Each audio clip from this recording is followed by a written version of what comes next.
એ plastic currency વિશે વાત કરવી છે। રિઝર્વ બેંક દ્વારા જે પોલિમર બેંક નોટ્સ છે એનું એક પાયલટ ટેસ્ટિંગ એટલે કે પ્લાસ્ટિકની જે બેંક નોટ લાવવાની તૈયારી થઈ રહી છે એનું પહેલાં પાયલટ ટેસ્ટિંગ કરવાની જાહેરાત કરાઈ છે। ₹10 અને 20 અને કદાચ 50 રૂપિયાની નોટોનું પણ ટ્રાયલ લેવામાં આવશે। પેપર નોટ્સને બદલવાની કોઈ યોજના નહીં હોવાનું પણ રિઝર્વ બેંકે એક માહિતીમાં જાહેર કર્યું છે।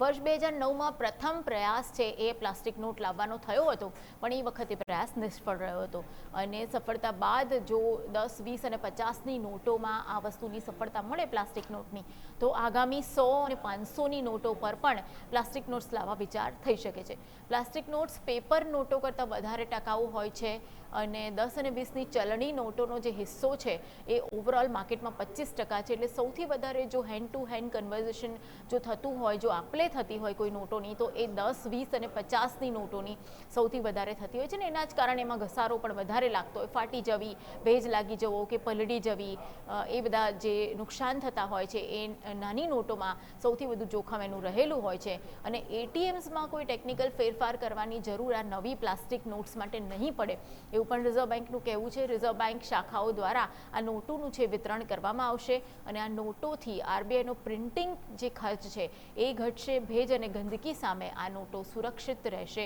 અને રક્ષણ આપશે। એટલે રિઝર્વ બેંક આગામી દિવસોમાં તમારા હાથમાં 10 અને 20 રૂપિયાની પ્લાસ્ટિક નોટ્સ મૂકવા જઈ રહી છે। સૌથી પહેલાં એનું ટેસ્ટિંગ થશે અને ત્યારબાદ એટીએમમાંથી અને રિઝર્વ બેંકની શાખાઓમાંથી તમને મળી શકશે।